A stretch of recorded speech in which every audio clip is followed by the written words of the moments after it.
Welcome back to Son of Chelsea. Daniel Childs here, team selector for the game against Astana in the Conference League on Thursday afternoon, at least UK time Thursday afternoon. The absolutely bizarre kickoff time of a 3:30 kickoff, but that's what makes this game a little bit unique in the Conference League for Chelsea for a number of reasons. I think it's 11-hour flight and the ridiculously cold temperatures. I mean, it's cold currently in the UK and that's quite, unbearable at times, but I mean, I could not even envisage. I've experienced in my life in the UK like -7 at times, and that is horrible.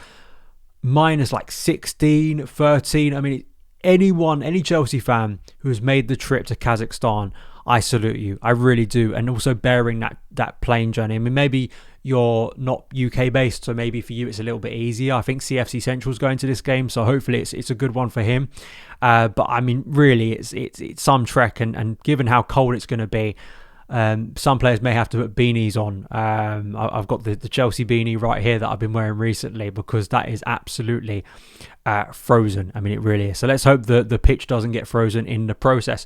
So this game obviously is the penultimate Conference League game, and it is probably the most B-team-ish of B-team games you're going to get under Enzo Maresca. We've talked about a lot the A-team, B-team this year, that dividing line. This is probably the game most drastically where you're going to see rotation, because of the nature of Chelsea at the moment, the number of games that they're going to have to play over, have already played this month, but will play towards the end of 2024. And because things are going so well in the Premier League, you want to try and safeguard against any further injuries, whatever it is. You've got the squad depth, you're going to use it in this game, and I think will be the case. Maybe a little bit less so, but probably, similar against Shamrock next week as well. So really, I think, for Chelsea, it's quite clear. The other kind of big news story or headline that's come out is about Josh Achimpong, who is going to start this game, and there's been some positive rumours about his contract situation getting a lot better. I think it has been a self-defeating object and kind of decision by Chelsea to try and isolate and exclude Achimpong from the team, from minutes, especially with Reece James going down injured. We don't know when he's going to return. It makes logical sense to try and implement him into the first team because you have games like this where he can start. That's understandable. And then hopefully he can become more than that as a squad option. So I'm happy. And it's the same with the likes of Tyreek George, Raksaki, and others too who could maybe make this squad and surprise a few, given how many first teamers will be rested for this trip. Now, I did have a slight disagreement with Chelsea Youth on Blue Sky, who he was kind of pointing out that it's not exactly great how short notice maybe some of these academy players are being given for this long trip. And, if you're a parent of these players and you've been waiting to see your son make a debut for Chelsea, how you aren't going to be able to get out there because of the length of the trip. This isn't at Stamford Bridge, all that stuff. And, is it just kind of complimentary or satisfying in some corners, academy minutes, but really in terms of like serious minutes, that's all it is. You are just a body for this game, and then by next week or the week after, you'll be back to academy football. I kind of understand it, and I understand that frustration. However, I think context is clear here, and the thing is, what would we rather? We'd rather a situation where there's no academy minutes and barely any, and we're wasting the opportunity to give the likes of Achimpong and George and Raksaki significant minutes in the first team, or what we can do is give them those minutes and hopefully they develop. Like, it could be a lot better, but also you've got to factor in Chelsea are playing really, really well at the moment. The first team is performing way better than any of us expected. So the opportunities for those players is a lot more difficult to attain as they have been in recent years, because in attack, the first choice options are pretty consistent and they're playing really well. How are you going to get in front of them? The midfield options are starting to perform in a big way too. Defensively, that's, I think, probably the biggest area of contention, but really that's also context you have to add into this conversation. So I still think it's good to see those players, and hopefully it does lead to more in the second half of the season. Let's look at Astana, a team we don't know that much about from Kazakhstan. They were actually formed in 2009 as Lokomotiv Astana. In terms of the Kazakhstan Premier League, they've won it 7 times, the most recent of their wins in 2022. In terms of the Conference League this year, they won their first game, but they've lost 2 of their next 3. And, in terms of the opponents Chelsea have faced in this league phase, this is one of the weakest, undeniably. I think weaker than, on paper, weaker than Ghent, weaker than Panathinaikos, definitely weaker than Heidenheim. We're probably going back to kind of a lower level, but you have to factor in it is away from home.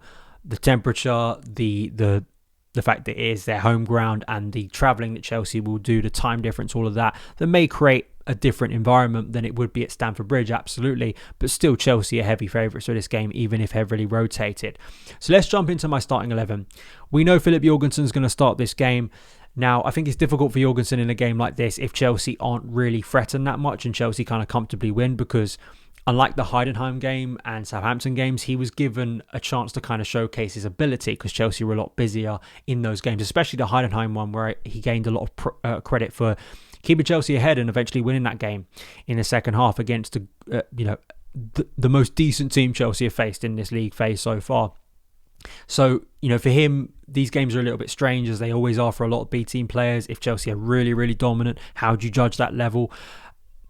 Does he come in for Sanchez? I don't think a game like this is going to make much difference. I still think it's down to Sanchez having a massive drop in form and that leading to Jorgensen getting more minutes, but we will see. But this is where he's getting his minutes so far for Chelsea. As we already spoke about, Achimpong is going to start this game. Brilliant. Disasi, Tosin are the understudy back two. They'll start here again as they did against Southampton. Let's hope they can have a more settled night. We actually haven't seen that much of Disasi. He's played a lot of these games because of Achimpong being isolated. Has actually played a lot right back. It's better to see him as a centre back for me.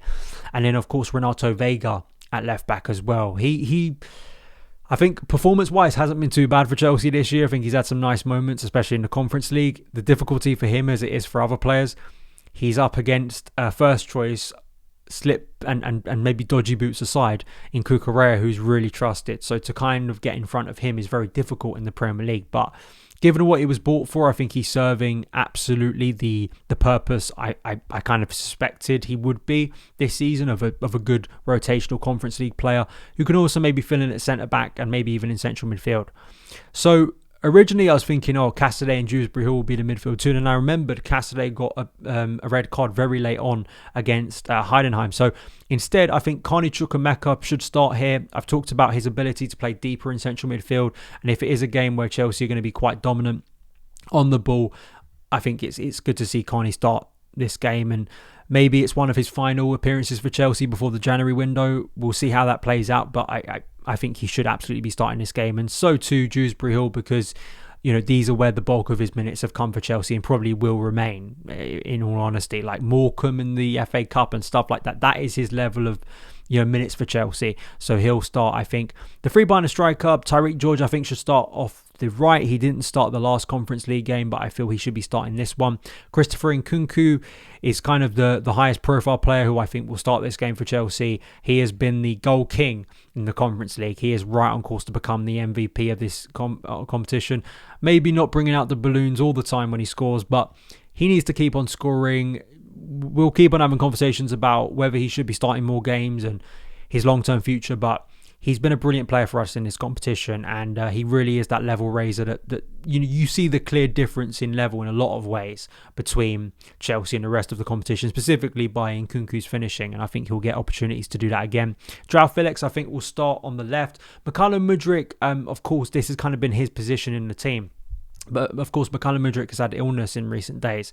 So if he isn't ready, then I think Joao Felix will play that kind of inside left role that he's played. And obviously Nkunku and Felix can kind of swap those roles. I think in this type of game, there'll be a lot of fluid movement and chances for Chelsea to attack in kind of free-flowing nature, which is good. And then Mark Guiu, who has started the last two Conference League games, he loves taking shots. When I see Mark Guiu, in his mind, I'm sure it's just a circle. It's just a circle button, and he's hitting it over and over again. When it's like playing Be a Pro on FIFA. Like literally, anytime you get the ball, you're going straight towards goal and you're trying to score. A nice thing for a young striker to have. I think it's a good mentality, and he gets himself in some really good positions. It's just that rawness is still there, but hopefully for him, he can score what would be, I think, his second Chelsea goal. So that is my lineup. Listen, it's not the biggest game Chelsea are going to play all season. Probably one of the least important ones Chelsea are going to play this season. However, I think for some of these players, Achimpong, I think it's great that he's going to be getting a start. I hope Disasi and Tosin can have a more settled night. Renato Vega, Carney Chukwuemeka, Tyreek George, I think these are good minutes for him. Probably Raksaki off the bench as well. Nkunku can hopefully score again. Joao Felix has made this competition really his own, and Mark Guiu too. So overall, I'm still looking forward to the game. Let's hope we can keep the positive momentum up, really solidify our place at the top of the league phase, and then obviously move into the final Conference League phase game next week against Shamrock. So those are my thoughts. Let me know yours in the comments with predicted lineups, and I'll see you again very soon. All the best.